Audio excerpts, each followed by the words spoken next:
यशस्वी भोंगावरती काय आवाज येत नाही. या ठिकाणी आला नाही, परंतु एकनाथराव शिंदे साहेबांनी आम्हाला आदेश दिला, जा प्रत्येक घरामध्ये माझी बहीण अस्वस्थ आहे, तिला सांगा मी त्यांचा भाऊ त्यांच्या मागे आहे, तुमच्या झोपडीला हात लागणार नाही. अशा प्रकारची ITI मध्ये मिटिंग घेतली होती. ITI ला लागून लोकांनी त्या ठिकाणी आलात. आपण प्रत्येक शाखेमध्ये प्रत्येकाची नोंदणी केली गेली आणि या ठिकाणी सचिन सर्व मंडळी आमच्याबरोबर त्या ठिकाणी एकनाथ शिंदे साहेबांना भेटतो आणि म्हटलं साहेब किती दिवस चालणार, नेहमी कुठला तरी पक्ष जातो कोर्टामध्ये, आमच्या झोपड्यात ओढायचा आम्हाला दम देतो, आमच्या घरच्या भगिनी आमच्या घरचे भाऊ रात्रभर त्यांना झोप लागत नाही, अशा प्रकारची परिस्थिती असते. ही तांत्रिक तलवार कमी पण डोक्यावर आणणार.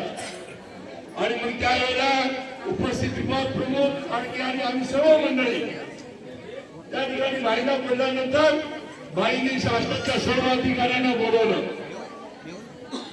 एकनाथराव शिंदे साहेबांनी आपल्या भावाने सर्व अधिकाऱ्यांना त्या ठिकाणी बोलवलं आणि सांगितलं, मला माझ्या लोकांसाठी गेले अनेक वर्ष ते घर वाचवण्यासाठी झटतात आहेत, त्यांचं घर कुठेच राहिलं पाहिजे अशी काहीतरी व्यवस्था करा.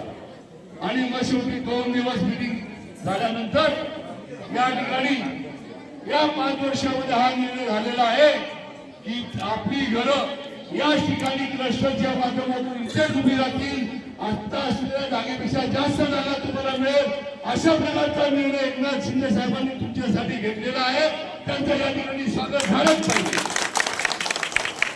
आणि म्हणून प्रत्येक प्रश्नाला, प्रत्येक दुकानाला, प्रत्येक सुखाला स्वर्गीय बाळासाहेब ठाकरे, स्वर्गीय आनंदराव दिघे, आनंद साहेब दिघे यांच्या कर्तृत्वावर, यांच्या आदेशाने, यांच्या स्मरणात, यांच्या विचाराने चाललेले एकनाथराव आज 8 वर्षानंतर निवडणुका लागल्या.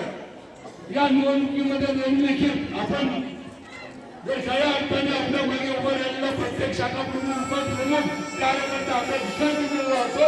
आज तुमची वेळ आहे. आज आम्ही तुमच्याकडे विनंती करायला आलो की हे 5 वर्ष देखील आपण दुसऱ्याचा आकार देऊन आपली बर्बादी करू नका. आपलं घर आपल्याला सजवायचं आहे, आपला विकास या ठिकाणी करायचा आहे.